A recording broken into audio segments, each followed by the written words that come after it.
I'm dating coach and relationship expert Jennifer Hurwitz, and welcome to Doing Relationships Right. Raw, authentic, and insightful, this podcast is a no bullshit look at all things dating and relationships. The good, the not so good, and the what the hell was that? No worries, I've got you, and we'll figure it all out together without taking ourselves too seriously here on Doing Relationships Right. You frustrated with how superficial dating has become? Tired of wasting time on the wrong people? Well, meet Weaver. Weaver is the first and only dating app based on core values that will alert you to red flags and deal breakers before the first message. A valuable tool that facilitates intentional dating for more meaningful connections. Weaver makes it easy to vet who's right or wrong for you based on what's most important, your values. Available in the U.S. only for now. The first 2,000 who sign up get upgraded to the unlimited tier for free. You can find and download Weaver by searching Weaver Dating. That's Weaver in the App Store or by going to weaverdating.com. If you're interested in learning more about the research behind Weaver's core values approach, again, search Weaver Dating and sign up today. Good morning. Good morning. This is Doing Relationships Right. I'm Jennifer Hurwitz. I'm your host every single Tuesday and Fridays if I feel like doing a Just Jen episode. But today it's Tuesday. And if you're watching, you can see that I have a very handsome fella in the studio today. And if you're listening, it's Brian Dunn. He's here with us today. He's a certified dating and relationship coach. Did I get that right, Brian? Yes. I did it. Anything else? Any other things I need to add on? Certified dating relationship coach. Yes, that's about it. That's about it. That's enough for me. Well, I'm more than that, but yes, that's my title. That's awesome. And very rarely do I have guy coaches, men coaches in the studio. So I'm thrilled to have you and get that male point of view, that perspective today. So thank you for joining me, Ryan. Thank you so much. It's an honor to be here. And I just listened to your Therapy Jeff episode yesterday and today. I finished that. I'm like, how do I follow? Those are very big shoes to follow. Trust me. I know, right? He's fantastic. But you're here and you know what? I'm glad to have you. I'm thrilled. It's been a long time. I've wanted you for a really long time. And finally, I'm glad that we connected. Yes. So the stars have aligned today. The stars have aligned today. And I have this topic we were talking about before we started, the rise of the lonely single man, right? There's an article out and I read it and I was like thinking, and then you brought it up and I was like, what is going on? It's like, what is happening, Brian? Yes. And that ruffled a lot of feathers in some very angry, insecure, bitter men. But I think it's just general advice that is where we are trending, is that women want more than a male to be a provider and a penis, like a paycheck. Women can work, women can do all these things, and they want more from their men. They want better partners in life and not just somebody else to take care of. So I think that's becoming, we see that in the divorce rates and the things that women say that they want out of a relationship, whether they're single or they're in a relationship, and realizing that they're not getting what they want from their partner, and having those standards. If you're thinking I'd be happier alone than having to take care of somebody who's not being a partner, not showing up, not connecting with me emotionally, and having all of these demands on me, then yes, it's like people quitting their job. Why would I want this job when it's not adding to my life? So I think we're starting to see that. And the men who are doing the work and who are being better men, they already know this stuff, but it's the ones who are not wanting to be self-aware or self-reflect, or wanting to put the blame on women. Maybe they got their heart broken when they were 13 and they never recovered since. Whatever it is, they still want to lash out and blame women. Oh, they're raising their standards. Well, if you can't make somebody feel like show up and be a partner and make somebody feel safe and secure in a relationship, then that's like a bare minimum, like being a good man, a good partner.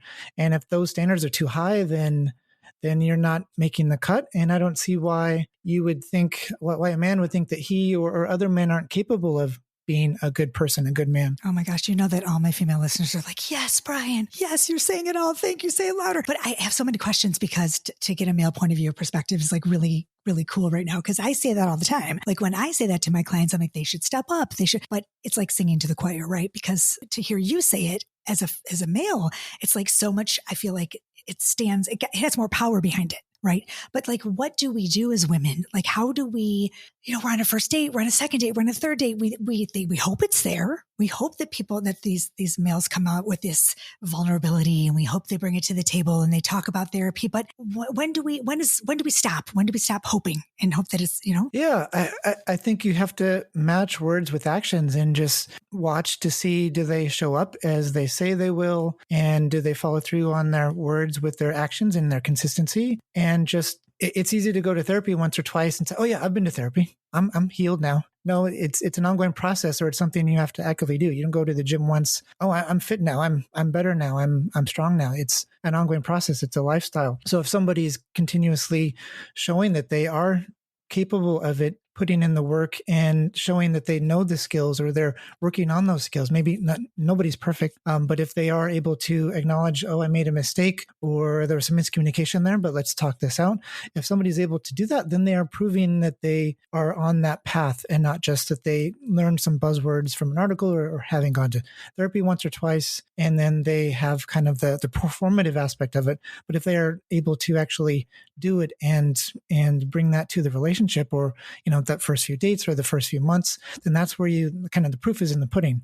You can have a box and it says, oh, organic and all natural, but if it tastes like crap, you're not going to keep eating that, and you're going to write a bad review and you're going to move on to the next one. It's so interesting to me. So do you think, I also read this article recently, and they were talking about how it's hot now. It's a trend to write on your dating profiles. I would love your opinion on this, to write that you're in therapy, or you're doing the work, or you're pro mental health awareness, or how do you feel about that? I think that's really good. I think it has a potential to sort of, again, be a performance and not actually being like your heart is in it, or people just putting it just because it makes them get better matches or get more matches. So I think, again, it comes back down to, okay, can they actually talk about it? What are they learning? How have they grown from their past relationships? Or what have they learned about how they grew up, or some wounds that they were able to discover and heal and make a change? So it's not just doing the work as in going to therapy, but what are you learning from it? How are you growing? And being able to talk about that, articulate that to somebody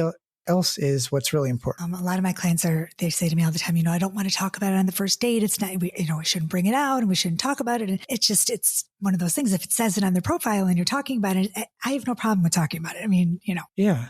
I think there's good ways to talk about it and bad ways to talk about it. There's a meme. It's like, in your dating in your 20s, what's your favorite color? And dating in your 30s, it's like, how have you healed from your past trauma so you don't push that shit on me? That's also very aggressive. Yes. I don't think you have to come at it that way. I want to do one that's like, date in your 40s. What have you learned from your past relationships? I think it's how you present it. It's like, what have you learned from your last relationship? How have you grown? Like, what have you learned from your marriage or your divorce? How are you approaching that's my whole life. Relationships differently? And so if somebody can articulate, well, this is what happened in my marriage, and I realized I wasn't showing up in XYZ ways, and that's something I've really been working on. So the next time around, I am a better partner. If somebody can articulate that and then actually follow through with that, I think that's a great point. But just that, I got divorced and I went to therapy for a few months and now I'm better. It's like, okay, what's changed? What are you going to do different next time? Yeah, because I think a lot of people, they can't hold themselves accountable. They can't say what they did in their life, what their part was in the demise of their relationship. And that's a huge red flag, right? So when people start to talk about their relationships,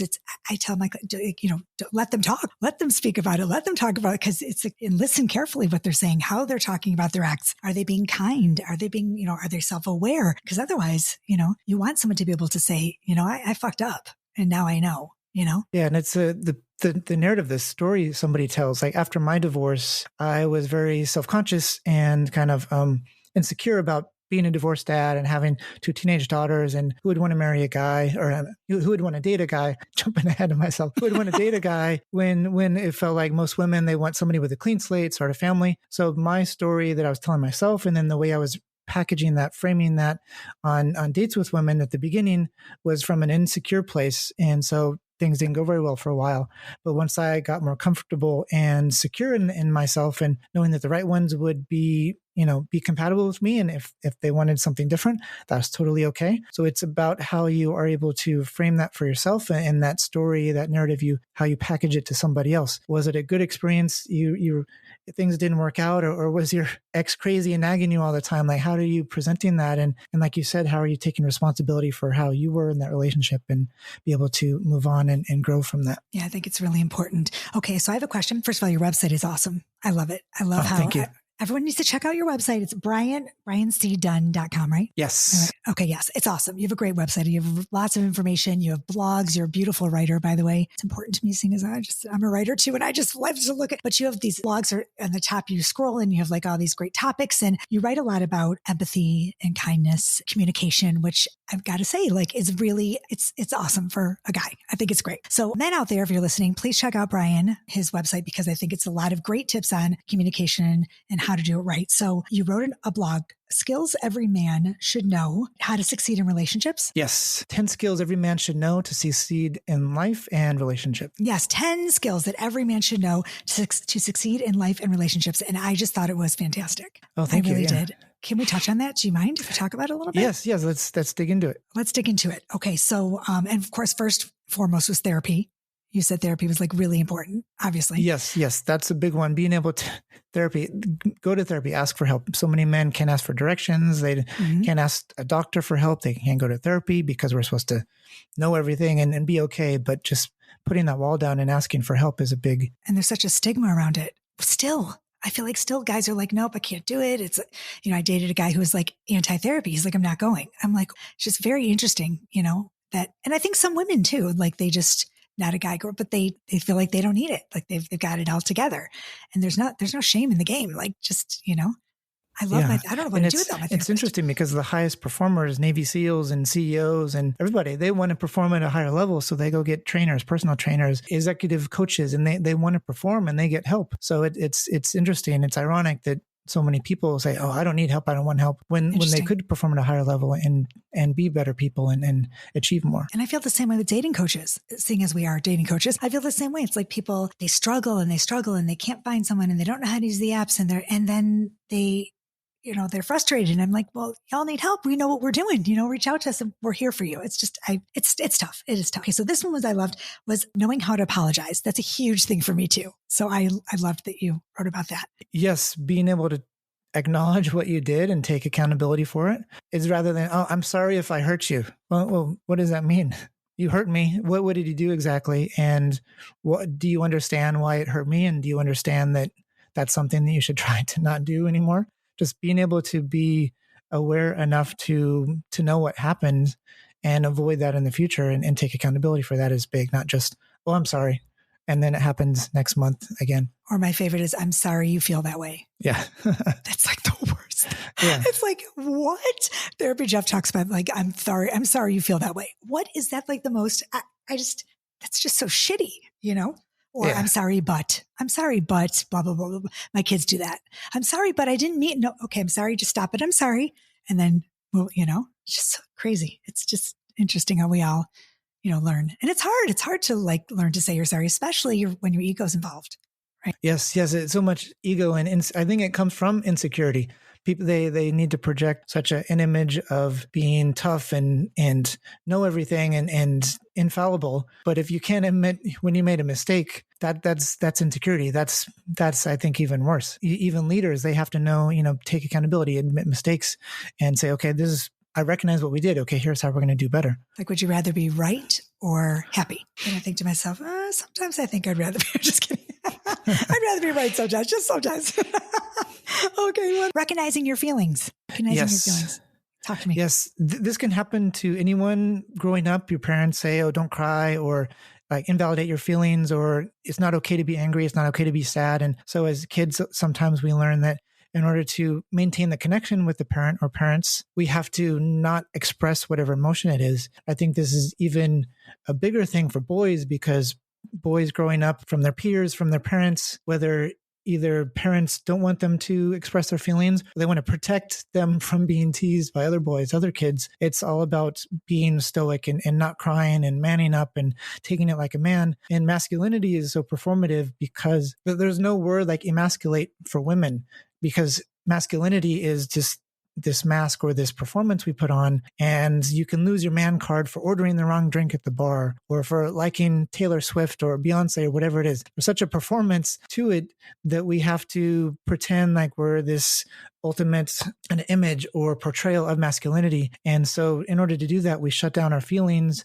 and it becomes not okay to express anything. And then so that's basically pulled out of us, like babies and boys, like toddlers at that age, are even more expressive and need their moms and dads more than girls. But that's gradually drilled out of us. And so I think that's one of the big reasons why, maybe not, but one of the big reasons why girls mature faster and do better in school and go on to college more now that women are able to go to college and get degrees and earn money. So I think it's coming back around where there's kind of the pendulum swing and the pushback, like this men are weak now and we need to go back to being like super tough. But I think not being able to be in touch with your emotions or recognize what your emotions are makes us weaker, makes men weaker, because anger isn't really seen as an emotion, but men are super emotional. If you look at people going postal or getting upset or domestic violence, some partner violence, mass shootings, like 99% of mass shootings are boys, men, because we don't have a healthy outlet to express our emotions. And I think it's called alexithymia, I think, is the condition where we're unable to process, recognize our emotions. And I see it as like if you are born and you can see all the colors of the rainbow, all the world, and then gradually you can only see black and white, and then sometimes you see red or yellow, but you have this emotional vocabulary taken away from you. So you're only experiencing certain parts of life, and you can't experience sadness. You can't experience as much joy. You can't connect with a partner on a deeper level. So I think it inhibits us in a lot of ways. I've completely lost track of the question. It's fine. But this is a topic I love talking about. Going to therapy, being able to express your emotions, how you're feeling. It's a feeling because it's in the body. And a lot of times we don't know what's going on, and it turns into illness, and it turns into stress and anxiety and heart attacks and all this. And so it's an important part of life. There's a video that's such a good example of this. It's like a deer or like antelope or something sitting on the ground, and there was a lion chasing it, but there's a hyena in the background with the lion. But the antelope, let's say, went through the fight, flight, fawn, freeze, and it's like plain dead. And then it gets up and it does this like convulsions for like 30, 60 seconds. And that's getting all of that energy, all of that anxiety out of the system. And then it goes on and it trots off. But as humans, we don't do that. We used to run from saber-toothed tigers or velociraptors or whatever. But now we have stress at work, or we have stress in a relationship, and we don't get that out. So I think that's also something that builds up in us and turns into illness and stress and heart disease and stuff later on, because we have all of these feelings. Even crying, I think it's cathartic. It helps us release those emotions, and there's like chemicals in crying. So being able to express all of that and get it out, it's like letting the steam out of the kettle. If you don't do that, it's like Instapot, and you open it up and it explodes in your face. Yeah. Do you think that a lot of times women, they like vulnerable men, they want them to share their feelings, they can't wait for them, but then once they do, they don't know what to do with it? Yes, I think that's a big phenomenon. I think there's two parts to that. One is women are not used to it. Right. Maybe they didn't see their fathers or their brothers open up. So it might be surprising. They may say they want it, but not be really able to accept it. So I said I wanted it, but I don't maybe really mean it. But I think sometimes men, it may not come out in a healthy way. It may come out during an argument. Exactly. And that's where the feelings come out. And then the man sees that his feelings aren't being accepted, or it's thrown back in his face. It's not a safe space. Right. So it turns into a cycle. But I think that's where couples therapy, or just learning those communication skills, where it is a safe space, like having a weekly or monthly check-in. I love the check-ins. Check-ins are great, where you can say something that's on your mind and have it be accepted. But if you're doing that in the middle of a fight, well, you never said this, or you didn't let me do this, and I was so angry at that, and you didn't recognize that, and so I'm feeling angry. And if it's in the middle of a fight, or if it's not presented in a healthy way, then it sort of backfires. Absolutely. And then it's like, see, I told you, you don't want me to be vulnerable. And so it's just a self-fulfilling prophecy. I think it's the packaging of it. It's the manner in which you communicate those, and the context in which you communicate those. That's the really critical part. Right. Because if you can't have a safe space to be vulnerable, right? So women, you want your guy to be vulnerable, but then when they are vulnerable, if you attack them, they're not going to be vulnerable again, right? They're not going to give you that vulnerability if every time they do, you shoot them down. So it's very important, ladies, it's very important that you do let your guy give you that, you give your guy that space that safe space. I think this is a great conversation that needs to be had. And I think it's important for men as well to, with their partner or with friends. I have a coach friend who came up, he spent years in AA helping men, and he realized that for so many men, they sort of hit rock bottom, or there's no outlet for men to talk about their feelings until they go through alcoholism, which is usually a maladaptive coping mechanism. Sure. And then there's this room full of people that can listen to them pour their heart out. And that's the first time it's ever been okay for these men Isn't that interesting? Say something. And so I think that's one of the big things, is having that safe space, like you said, to express your feelings without judgment and just being able to get that off your chest. I think everybody, like patriarchy, relationships, parents have let people down. And I think that's kind of something that has to change now. I think I have an idea for you. I think you should do groups. Like, do you do male groups? You should do that. Not now. I have been a part of some, and I think those are really great. That's something that a part of my growth area for me to get in the men's space for my own personal self. But yeah, in the future, I thought about that because it's so disappointing. There's like the sleazy red pill alpha podcaster men with Mike's side, and then there are a selection of there's a group of men's, like Every Man, EVRYMAN. So they're doing really great. There's some really Mark Groves and John Kim. There's some really great people out there doing conscious men stuff, but there's not a lot of it because you sort of have to search it out. And that's where women are like, where are all the good men? We'll look for men in these spaces doing the work and coming back to like that healthy masculinity. You should totally do it. If you ever decide, let me know and I'll promote you all day long. Cause I could totally see you doing like a male group, like even a webinar, or like every week, once a week, just with men and vulnerability. I think it'd be fantastic. So I'm working on a dating after divorce. Yes, you said. Like a coaching program for men and women, and sort of all the stuff I learned and wish I knew coming through my divorce. But I also want to do something maybe that's specifically for men. Like I said, a lot of this stuff for men is like alpha, red pill, just how to be on that side of things and be manipulative, or just kind of how to put on a facade and whatever, but it has nothing to do with the inner work and being a good man. It's more about performing again, that hyper masculine thing. And that's not even authentic to most people. So I do want to do something that's about growth for men and becoming better men, and then being able to show up in relationships better. Yeah. Cause I think showing up is super important. I see a lot of stuff on Instagram, and not to knock anybody, but on IG and on TikTok about like, like you're right, like that super alpha male like thing, like, what to do, how not to, and those quick punchy, like whatever. And I'm sitting there going, we don't want that. We don't want you to come at us like that. And we don't want you to play games, and we just want you to be human. Right. So it's just so interesting. And I don't know if it's like, is good it an human, age a thing? Decent person. Yeah. Yeah. Is it like an age? I feel like I'm turning 50 and all, but no, I feel like I've always wanted a good human. Yeah. I think some of it is like guys who are 15, 20, 25, they look up to men who get a lot of play, get a lot of women, are successful in that area. And I see this sometimes. You don't ask a fish how to get caught. So I said, like, don't listen to women dating coaches. You got to listen to the man, because he knows how to attack and hunt and whatever. But that's seen it as more of a hunter-prey confrontational. How do you achieve something? And that, I think, dehumanizes women and takes the like human part of it out. It's more of a conquest, some sort of achievement, rather than becoming a better person and connecting with another person and wanting the same things. It turns into, how do you project what you think they want so you can get what you want, which is sex, when there are plenty of people, there are plenty of women who would be okay with that. An honest, decent person, friends with benefit. They're not looking for anything right now. There are plenty of women who do want sex and enjoy sex, but they don't want to be manipulated or tricked into it. So I think that's just coming from an honest, authentic place, whatever it is you want, and being able to accept that maybe they don't want that, and that's okay. But I think that comes back to the ego and the insecurity, where feeling like a man, so much of that is tied to how well we do with women. Can you go get a number? Can you get a date? Can you score? Can you get laid? Whatever. So much of it comes back to that and our feelings of, I'm a man. I feel good about myself as a man if I do this. And if she rejects me, then I feel shitty, and then I'm going to get out on her or take it out on whatever. So it ties back into stepping away from that performance of masculinity into being a better person, being a better man, and being able to connect with people that way, rather than seeing half of the world, seeing women as like some sort of conquest, some sort of prey to be conquered. I like you, Brian.